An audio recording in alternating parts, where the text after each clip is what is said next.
Please consider supporting us by clicking on the like and subscribe buttons. Your support will be greatly appreciated. Up from Slavery by Booker T. Washington.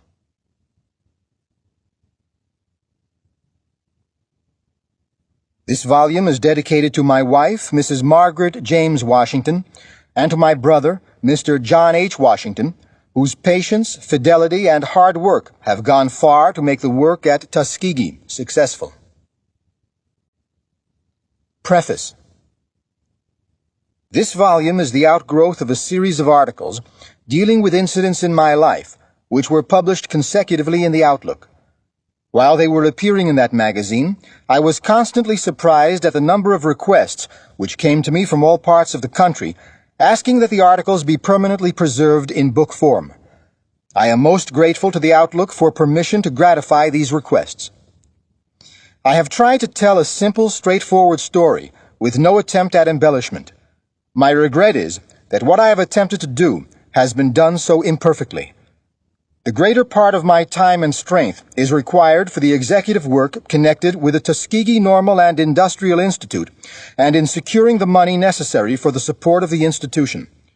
Much of what I have said has been written on board trains, or at hotels or railroad stations while I have been waiting for trains, or during the moments that I could spare from my work while at Tuskegee. Without the painstaking and generous assistance of Mr. Max Bennett Thrasher, I could not have succeeded in any satisfactory degree. Chapter 1. A Slave Among Slaves. I was born a slave on a plantation in Franklin County, Virginia.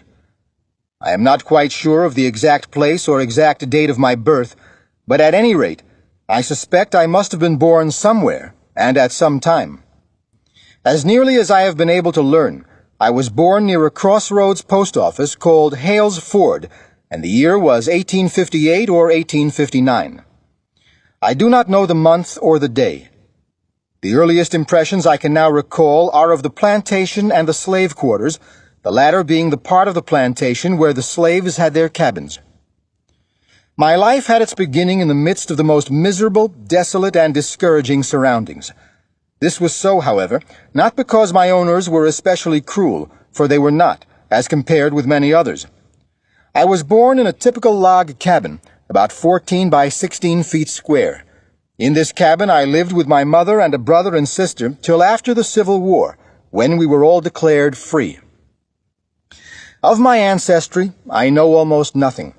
In the slave quarters, and even later, I heard whispered conversations among the colored people of the tortures which the slaves, including no doubt my ancestors on my mother's side, suffered in the middle passage of the slave ship while being conveyed from Africa to America. I have been unsuccessful in securing any information that would throw any accurate light upon the history of my family beyond my mother. She, I remember, had a half-brother and a half-sister. In the days of slavery, not very much attention was given to family history and family records, that is, black family records. My mother, I suppose, attracted the attention of a purchaser who was afterward my owner and hers. Her addition to the slave family attracted about as much attention as the purchase of a new horse or cow. Of my father I know even less than of my mother. I do not even know his name. I have heard reports to the effect that he was a white man who lived on one of the nearby plantations. Whoever he was, I never heard of his taking the least interest in me or providing in any way for my rearing. But I do not find a special fault with him. He was simply another unfortunate victim of the institution which the nation unhappily had engrafted upon it at that time. The cabin was not only our living place, but was also used as the kitchen for the plantation. My mother was the plantation cook. The cabin was without glass windows. It had only openings in the side which let in the light, and also the cold, chilly air of winter. There was a door to the cabin, that is, something that was called a door, but the uncertain hinges by which it was hung, and the large cracks in it, to say nothing of the fact that it was too small, made the room a very uncomfortable one. In addition to these openings, there was, in the lower right-hand corner of the room, the cat-hole, a contrivance which almost every mansion or cabin in Virginia possessed during the antebellum period. The cat-hole was a square opening, about 7 by 8 inches, provided for the purpose of letting the cat pass in and out of the house at will during the night.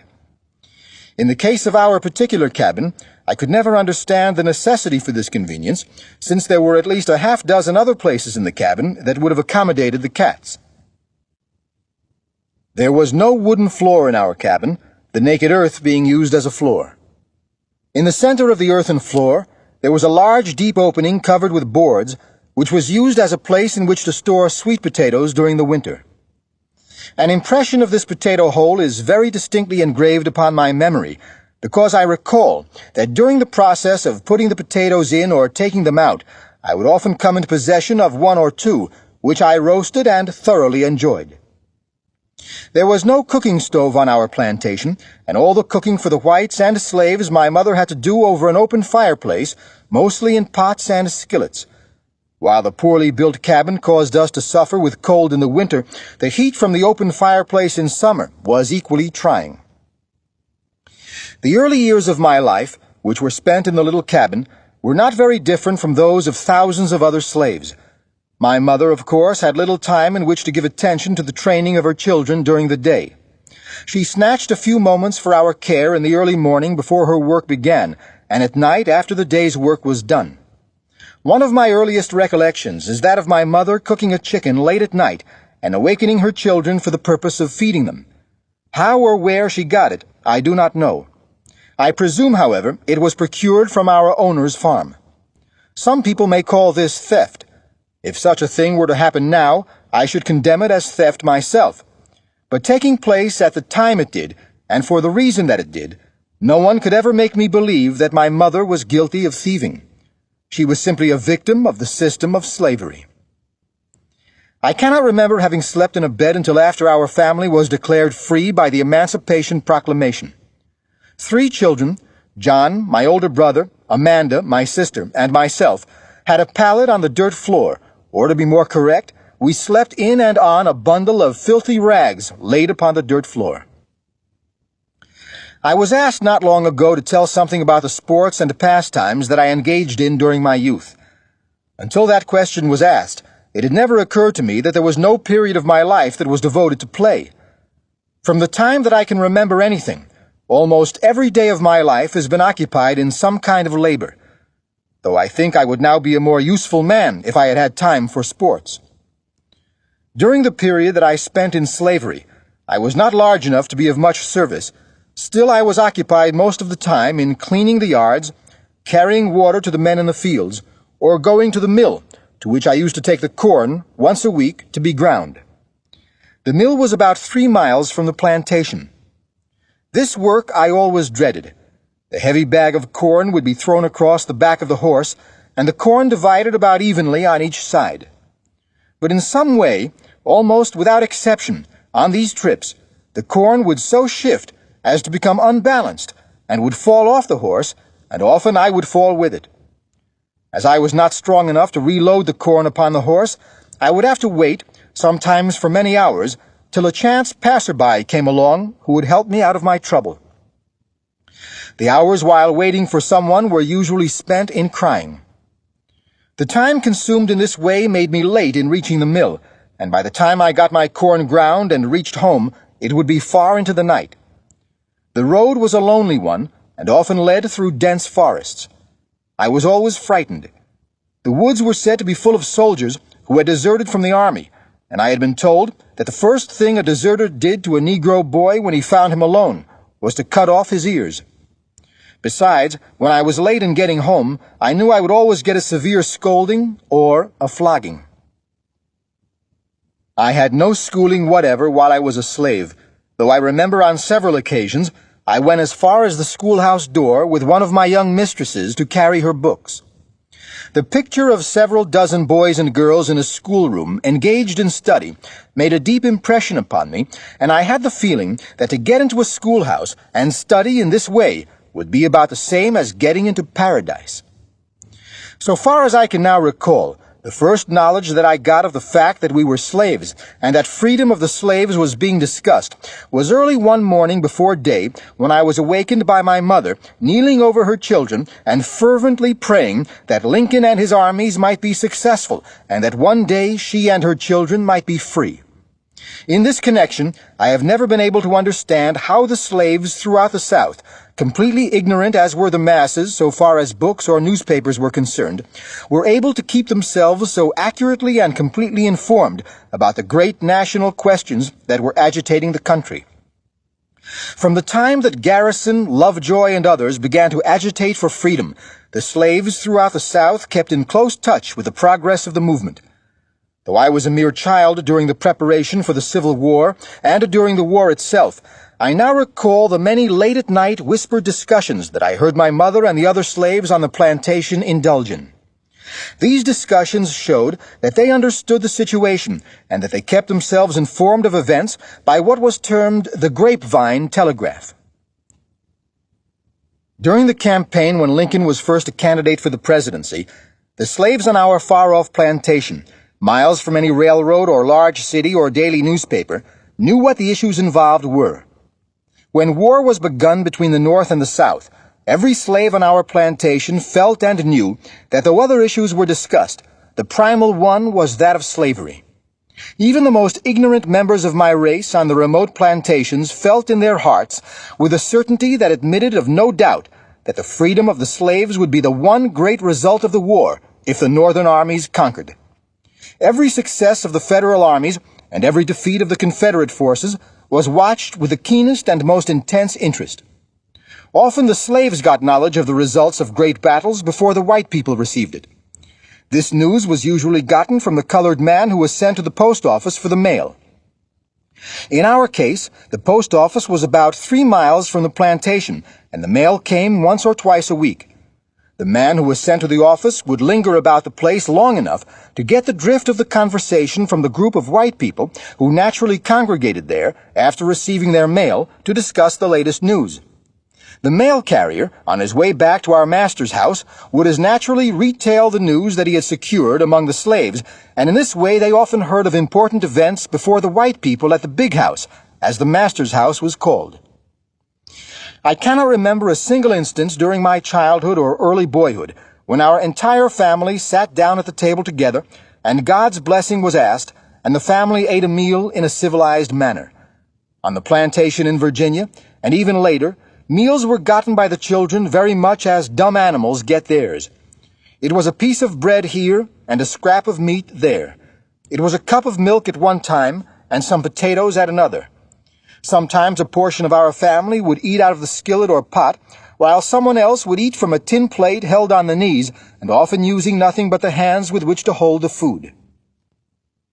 When I had grown to sufficient size, I was required to go to the big house at mealtimes to fan the flies from the table by means of a large set of paper fans operated by a pulley. Naturally, much of the conversation of the white people turned upon the subject of freedom and the war, and I absorbed a good deal of it.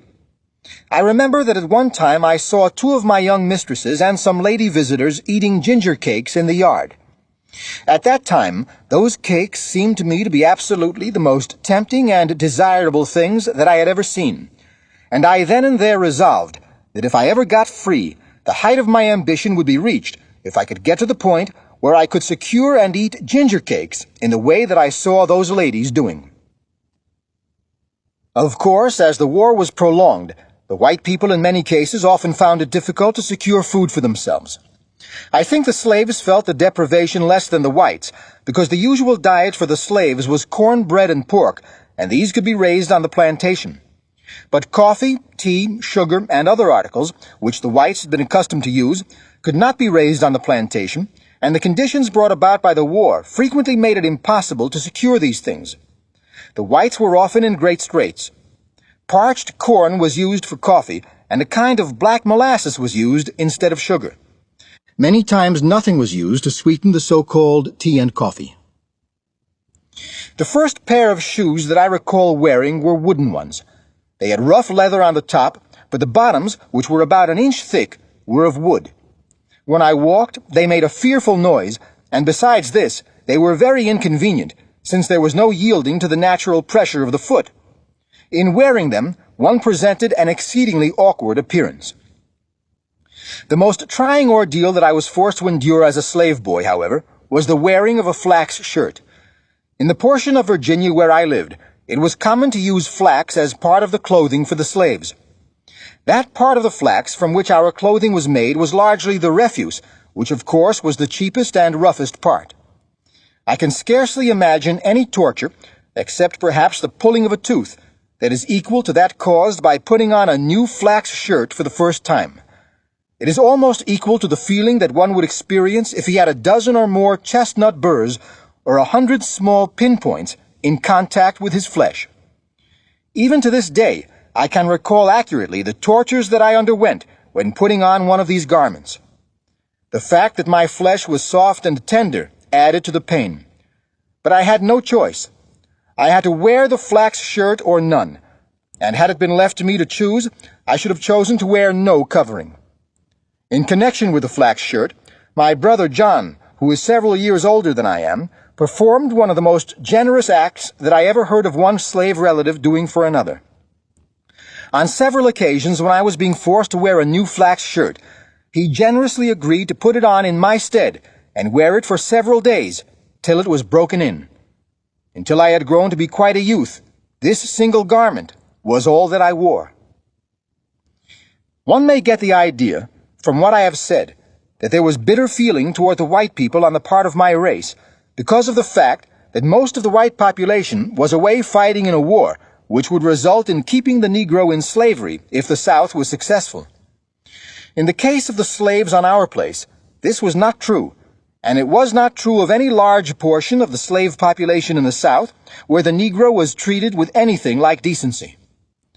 During the Civil War, one of my young masters was killed, and 2 were severely wounded.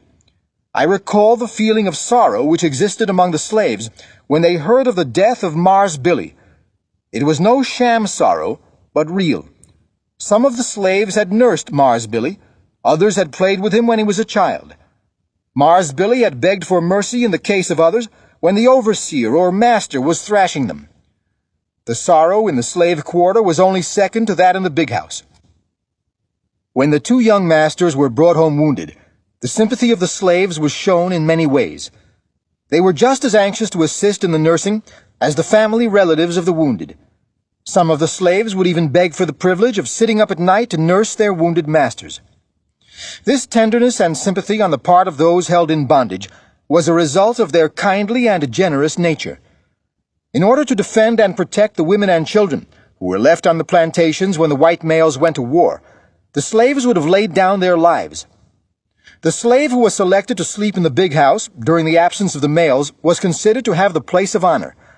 Anyone attempting to harm young mistress or old mistress during the night would have had to cross the dead body of the slave to do so.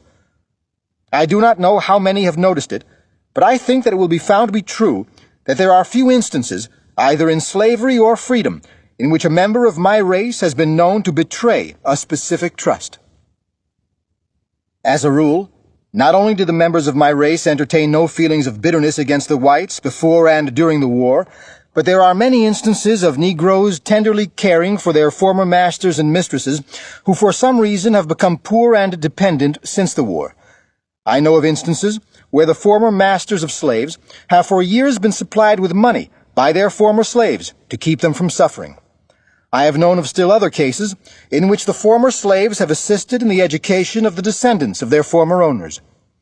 I know of a case on a large plantation in the South in which a young white man, the son of the former owner of the estate, has become so reduced in purse and self-control by reason of drink that he is a pitiable creature, and yet, notwithstanding the poverty of the colored people themselves on this plantation, they have for years supplied this young white man with the necessities of life. One sends him a little coffee or sugar, another a little meat, and so on.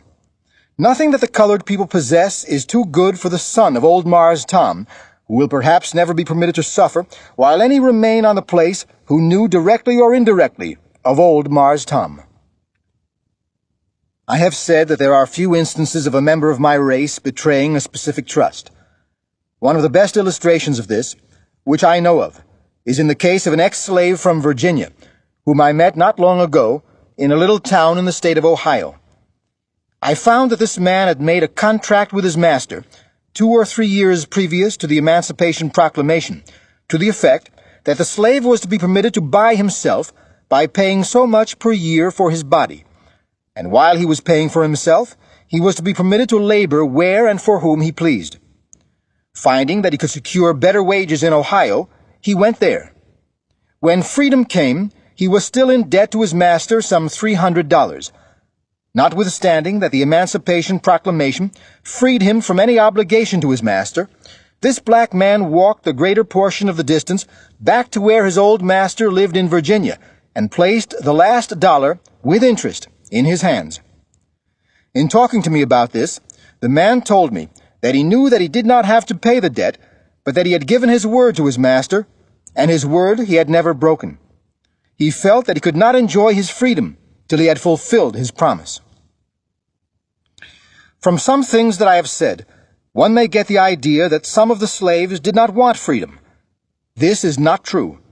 I have never seen one who did not want to be free, or one who would return to slavery. I pity from the bottom of my heart any nation or body of people that is so unfortunate as to get entangled in the net of slavery.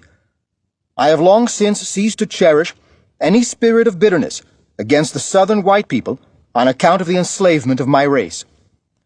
No one section of our country was wholly responsible for its introduction, and besides, it was recognized and protected for years by the general government.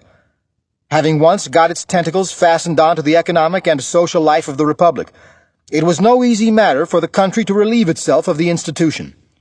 Then, when we rid ourselves of prejudice or racial feeling and look facts in the face, we must acknowledge that notwithstanding the cruelty and moral wrong of slavery, the 10 million Negroes inhabiting this country, who themselves or whose ancestors went through the school of American slavery, are in a stronger and more hopeful condition, materially, intellectually, morally, and religiously, than is true of an equal number of black people in any other portion of the globe.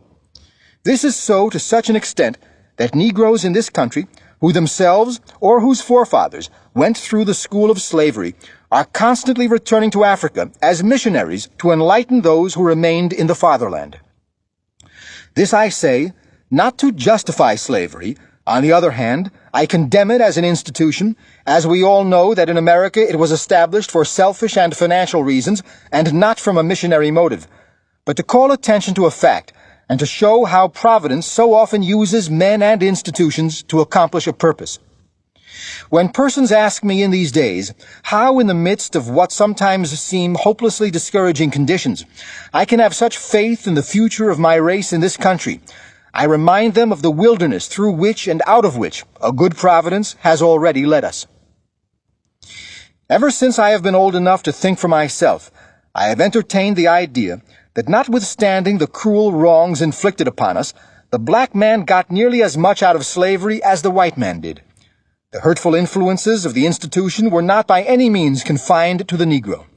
This was fully illustrated by the life upon our own plantation.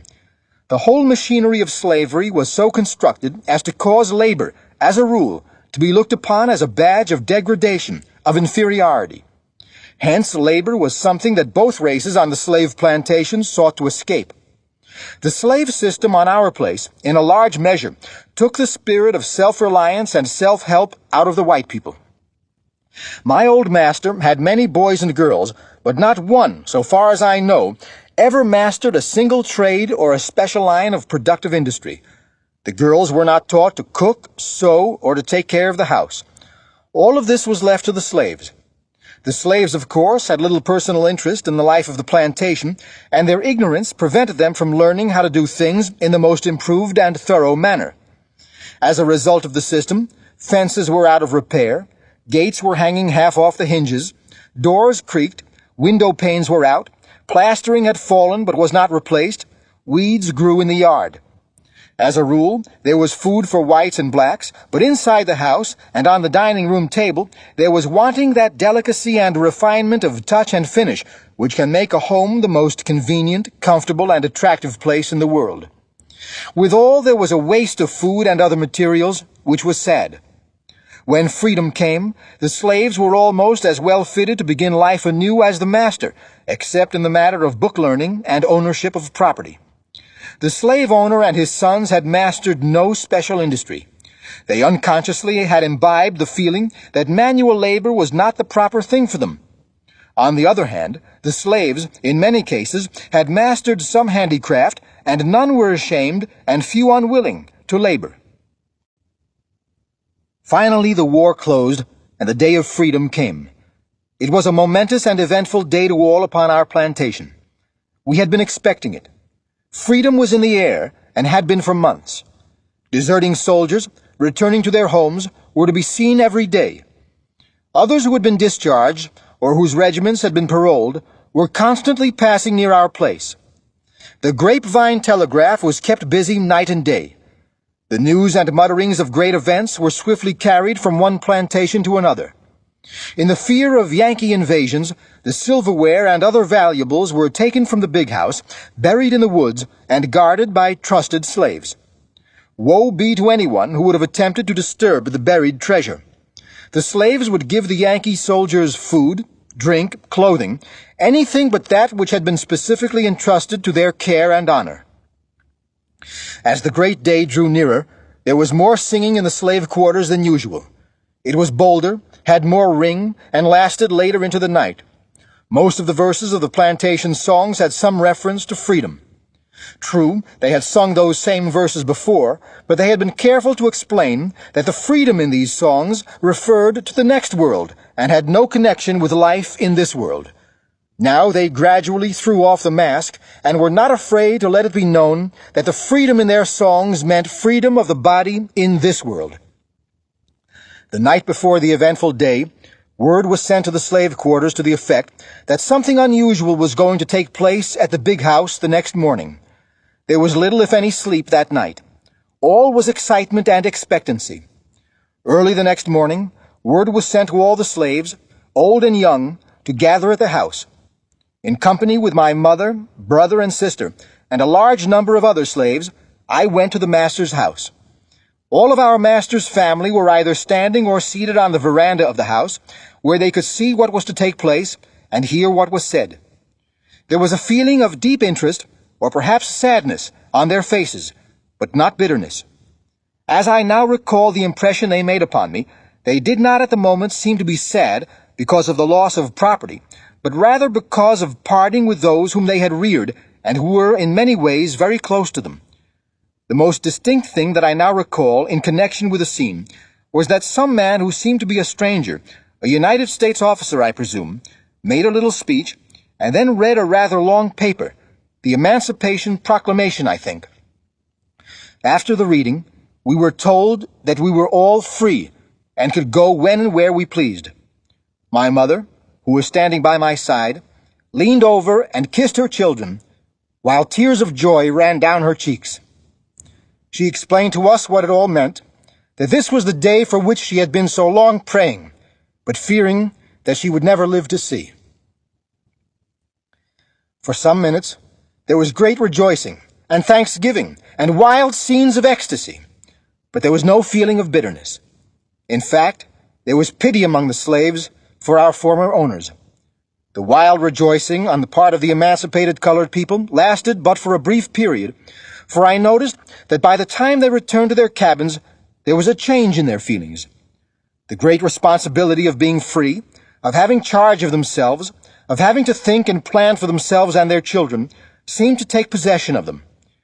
It was very much like suddenly turning a youth of 10 or 12 years out into the world to provide for himself. In a few hours, the great questions with which the Anglo-Saxon race had been grappling for centuries had been thrown upon these people to be solved. These were the questions of a home, a living, the rearing of children, education, citizenship, and the establishment and support of churches. Was it any wonder that within a few hours the wild rejoicing ceased, and a feeling of deep gloom seemed to pervade the slave quarters? To some it seemed that now that they were in actual possession of it, freedom was a more serious thing than they had expected to find it. Some of the slaves were 70 or 80 years old. Their best days were gone. They had no strength with which to earn a living in a strange place and among strange people, even if they had been sure where to find a new place of abode. To this class, the problem seemed especially hard. Besides, Deep down in their hearts, there was a strange and peculiar attachment to old master and old missus and to their children, which they found it hard to think of breaking off. With these, they had spent in some cases nearly a half-century, and it was no light thing to think of parting.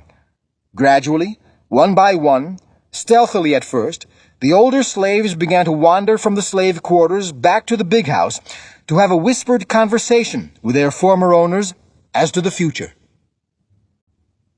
Chapter 2. Boyhood Days. After the coming of freedom, there were 2 points upon which practically all the people on our place were agreed, and I find that this was generally true throughout the South.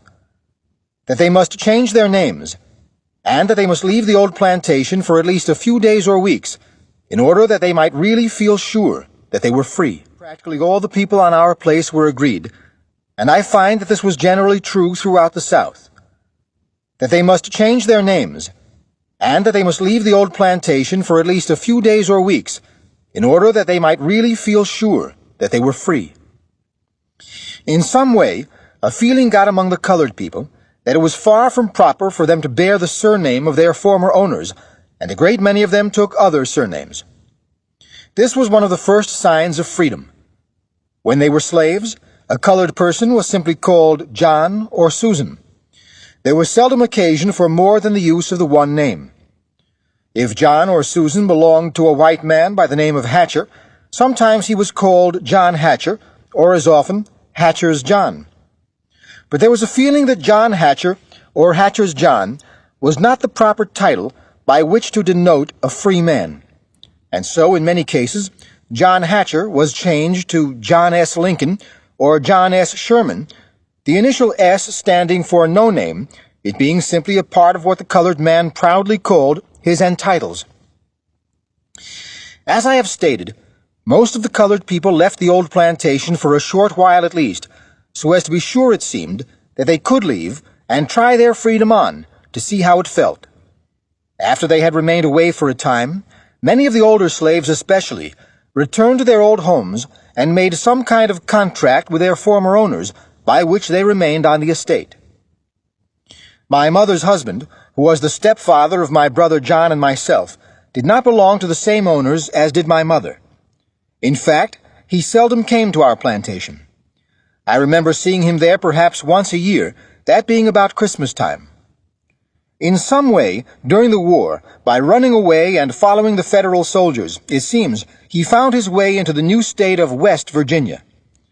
As soon as freedom was declared, he sent for my mother to come to the Kanawha Valley in West Virginia.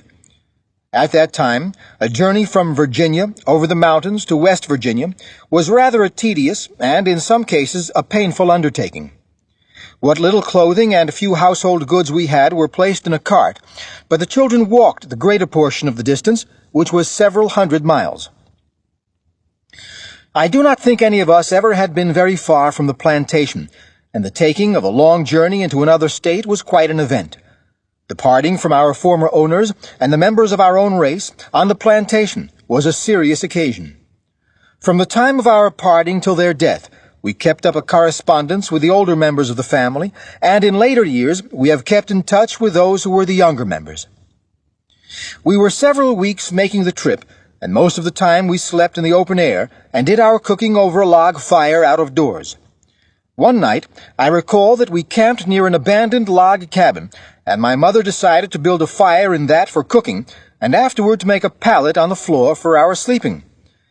Just as the fire had gotten well started, a large black snake fully 1.5 yards long dropped down the chimney and ran out on the floor.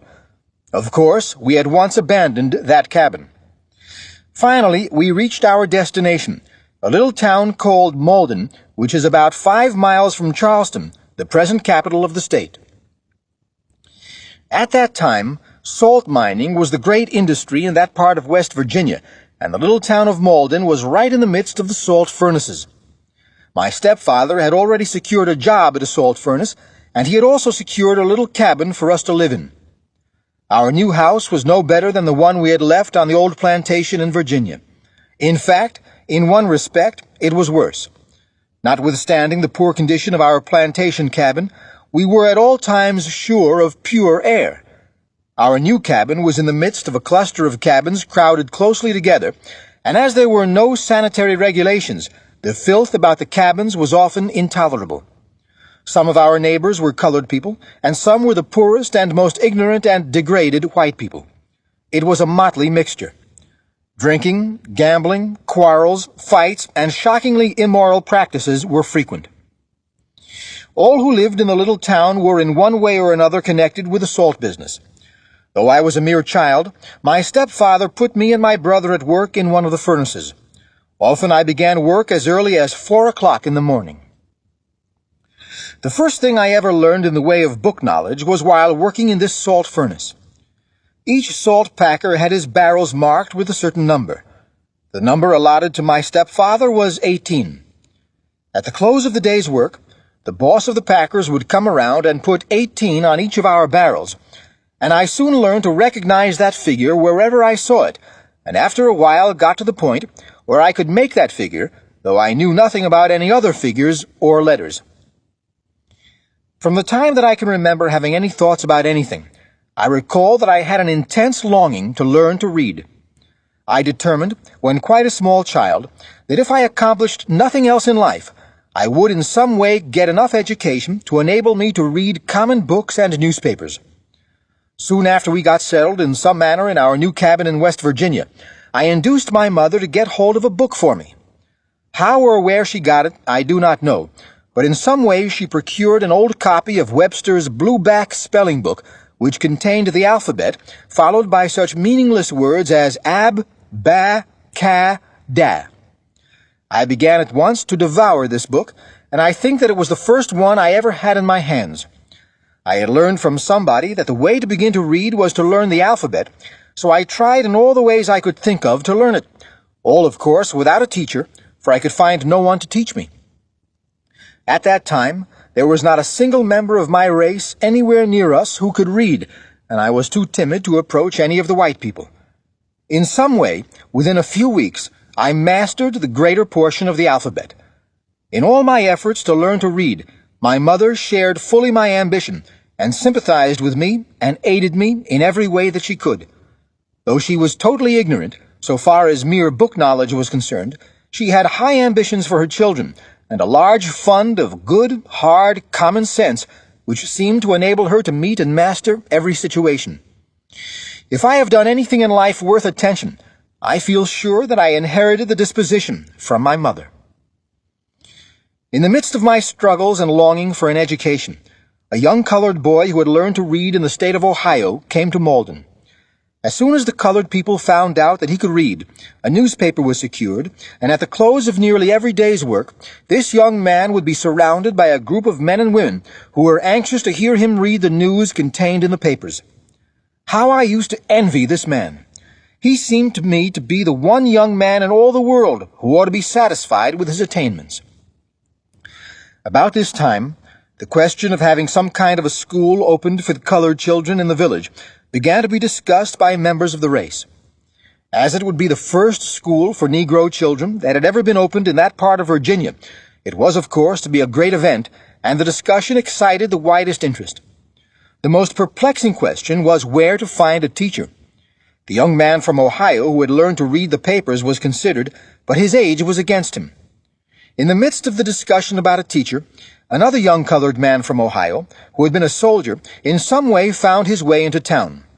It was soon learned that he possessed considerable education, and he was engaged by the colored people to teach their first school. As yet, no free schools had been started for colored people in that section. Hence, each family agreed to pay a certain amount per month, with the understanding that the teacher was to board round, that is, spend a day with each family. This was not bad for the teacher, for each family tried to provide the very best on the day the teacher was to be its guest. I recall that I looked forward with an anxious appetite to the teacher's day at our little cabin. This experience of a whole race beginning to go to school for the first time presents one of the most interesting studies that has ever occurred in connection with the development of any race. Few people who were not right in the midst of the scenes can form an exact idea of the intense desire which the people of my race showed for an education. As I have stated, It was a whole race trying to go to school. Few were too young, and none too old, to make the attempt to learn. As fast as any kind of teachers could be secured, not only were day schools filled, but night schools as well. The great ambition of the older people was to try to learn to read the Bible before they died. With this end in view, men and women who were 50 or 75 years old would often be found in the night school. Sunday schools were formed soon after freedom, but the principal book studied in the Sunday school was the spelling book. Day school, night school, Sunday school were always crowded, and often many had to be turned away for want of room. The opening of the school in the Kanawha Valley, however, brought to me one of the keenest disappointments that I ever experienced. I had been working in a salt furnace for several months, and my stepfather had discovered that I had a financial value, and so, when the school opened, he decided that he could not spare me from my work. This decision seemed to cloud my every ambition. The disappointment was made all the more severe by reason of the fact that my place of work was where I could see the happy children passing to and from school mornings and afternoons. Despite this disappointment, however, I determined that I would learn something anyway. I applied myself with greater earnestness than ever to the mastering of what was in the Blueback Speller. My mother sympathized with me in my disappointment, and sought to comfort me in all the ways she could, and to help me find a way to learn. After a while, I succeeded in making arrangements with a teacher to give me some lessons at night, after the day's work was done. These night lessons were so welcome that I think I learned more at night than the other children did during the day. My own experiences in the night school gave me faith in the night school idea, with which, in after years, I had to do both at Hampton and Tuskegee. But my boyish heart was still set upon going to the day school, and I let no opportunity slip to push my case. Finally, I won, and was permitted to go to the school in the day for a few months, with the understanding that I was to rise early in the morning and work in the furnace till 9 o'clock, and return immediately after school closed in the afternoon for at least 2 more hours of work. The schoolhouse was some distance from the furnace, and as I had to work till 9 o'clock, and the school opened at 9, I found myself in a difficulty. School would always be begun before I reached it, and sometimes my class had recited. To get around this difficulty, I yielded to a temptation for which most people, I suppose, will condemn me. But since it is a fact, I might as well state it. I have great faith in the power and influence of facts. It is seldom that anything is permanently gained by holding back a fact. There was a large clock in a little office in the furnace. This clock, of course, all the 100 or more workmen depended upon to regulate their hours of beginning and ending the day's work. I got the idea that the way for me to reach school on time was to move the clock hands from 8:30 up to the 9 o'clock mark. This I found myself doing morning after morning, till the furnace boss discovered that something was wrong and locked the clock in a case. I did not mean to inconvenience anybody. I simply meant to reach that schoolhouse in time. When, however, I found myself at the school for the first time, I also found myself confronted with 2 other difficulties. In the first place, I found that all of the other children wore hats or caps on their heads, and I had neither hat nor cap. In fact, I do not remember that up to the time of going to school I had ever worn any kind of covering upon my head, nor do I recall that either I or anybody else had even thought anything about the need of covering for my head. But of course, when I saw how all the other boys were dressed, I began to feel quite uncomfortable.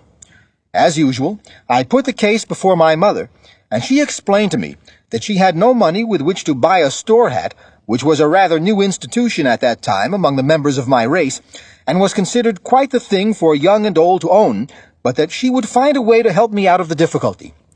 She accordingly got 2 pieces of homespun, jeans, and sewed them together, and I was soon the proud possessor of my first cap. The lesson that my mother taught me in this has always remained with me, and I have tried as best I could to teach it to others. I have always felt proud, whenever I think of the incident, that my mother had strength of character enough not to be led into the temptation of seeming to be that which she was not, of trying to impress my schoolmates and others with the fact that she was able to buy me a store hat when she was not. I have always felt proud that she refused to go into debt for that which she did not have the money to pay for. Since that time, I have owned many kinds of caps and hats, but never one of which I have felt so proud as of the cap made of the 2 pieces of cloth sewed together by my mother.